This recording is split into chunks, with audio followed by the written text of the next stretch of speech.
Welcome back to Rating the List, where we review, discuss, and reimagine popular movie lists objectively. We're your hosts. I'm Jerry. And I'm Brad. And on this episode, we'll be exploring number 4 from AFI's 100 Years, 100 Passions, the 100 Greatest Love Stories of All Time. All right, number 4 is Roman Holiday, released in 1953, directed by William Wyler, starring Gregory Peck and Audrey Hepburn. The synopsis for this romantic comedy is as follows. Crown Princess Anne, played by Audrey Hepburn, is on a tightly scheduled goodwill tour of European cities. After a trying day in Rome, she is given an injection. When she is left alone, she sneaks out of her bedroom to explore Rome. The effects of the injection kick in, and she ends up happily lying on a stone bench. Expatriate news reporter Joe Bradley, played by Gregory Peck, finds her there but doesn't recognize her. He feels protective of the intoxicated young woman and takes her to his apartment to sleep it off. The next morning, Joe hurries off to work and gives his editor, Mr. Hennessy, false details of his attendance at Prince Anne's news conference. Hennessy informs him the press conference was canceled and shows him a news item about the princess's sudden illness. Bradley sees the picture and realizes who is sleeping in his apartment. Seeing an opportunity, he privately calls his photographer friend Irving and enlists him to take secret pictures of him taking her around town. Joe then asks Hennessy how much an exclusive interview with the princess is worth. Hennessy offers to pay $5,000, but bets $500 Joe will not be able to get it. Joe hurries home, hiding the fact he's a reporter, and offers Anya a tour of the city. She declines and leaves.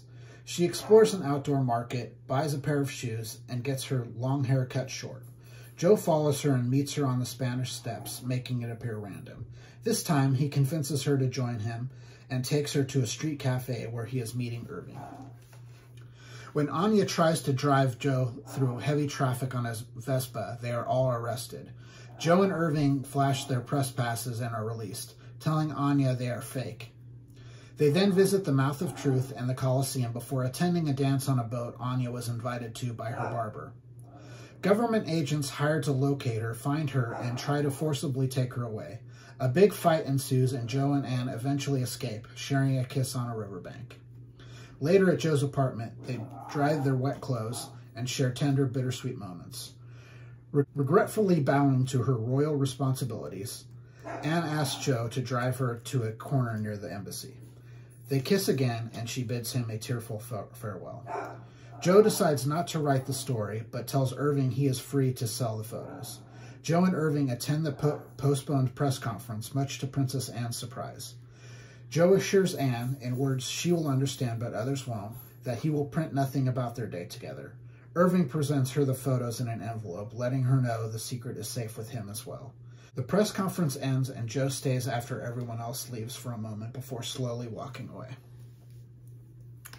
All right. So this is kind of an odd romantic comedy where... Kind of unique. It doesn't have the happy ending. Yeah, it doesn't. It's a kind of a bittersweet ending. Yeah, but it's like she still goes on a journey and she still is a better person from it. Like she goes on her journey and she realizes, like, I got to stop being pushed around. I got to make it what I want. Yeah. And then she goes back and she's like, listen, this is what we're doing from now on. Like, so she kind of takes more of control over her life going forward, but she understands that she has an obligation and duty to her country and to her family to go back and be her, be in the princess role. I think he comes away with it less jaded. I think he's become, he feels like he's become really, really jaded by the world and what he does for a living. And I think he sees some authenticity in her that he hasn't experienced in a while, and you know, obviously he has a good time. He has a good time, and obviously he falls for her, and they fall for each other. And I mean, it's Audrey Hepburn, you know. This is actually a movie where I like her. Yes, exactly.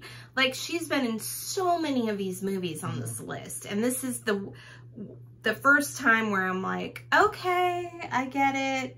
I get the whole thing. Like, and she's very young in this movie. She looks a little different. She looks a little fuller, which I kind of liked. She didn't look so Anorexic. You know what I mean? She's so freaking skinny. She's so tiny, but good story, good movie. She was super charming in it. Yeah, and it's all shot on location too, so it looks so fantastic. it's kind of cool. You see all of Rome, and they do kind of the Roman tour thing, and it's definitely a little bit of a travelogue, but I mean, who doesn't want to like spend 2 hours in Rome? Right. Right. And it's a really good story. I could see why it's so high up on the list. It's a true love story. And it's a love story to where they helped each other grow and then they went their separate ways. Right? So it wasn't like this big, like, you know, romance. And it's a little bit like the Princess Diaries takes a little bit from this. There are some other movies like there are those ones where like what's the one with Katie Holmes where she's like she's like the first daughter and she sneaks off with the what you call it, the Secret Service agent. That's kind of along the same, those kinds of movies where are kind of, you know, they owe their DNA to this movie to some extent. Yeah, like they're just, you know, it's like a fish out of water story, you know, wanting to experience life in a different way than they were, even if it's just for a couple days or a day. The Little Mermaid is this story a little bit. Yeah. Wow, I just blew her mind with that one. I mean, you know, Roman Holiday is just about Rome.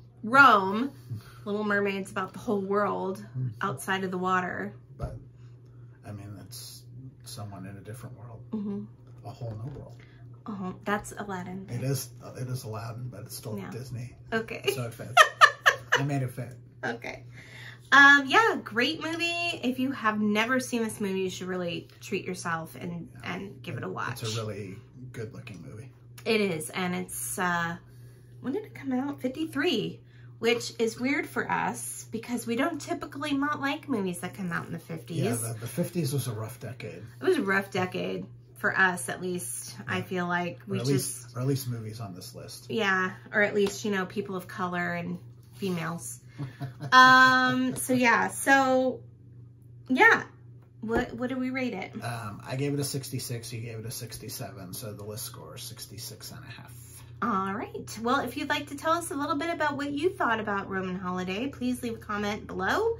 If you have any questions or you want to contact us directly, please do so at ratingthelist@gmail.com. But for now, I'm Jerry. And I'm Brad. And we're Rating the List. We'll see you next time. Bye. Bye.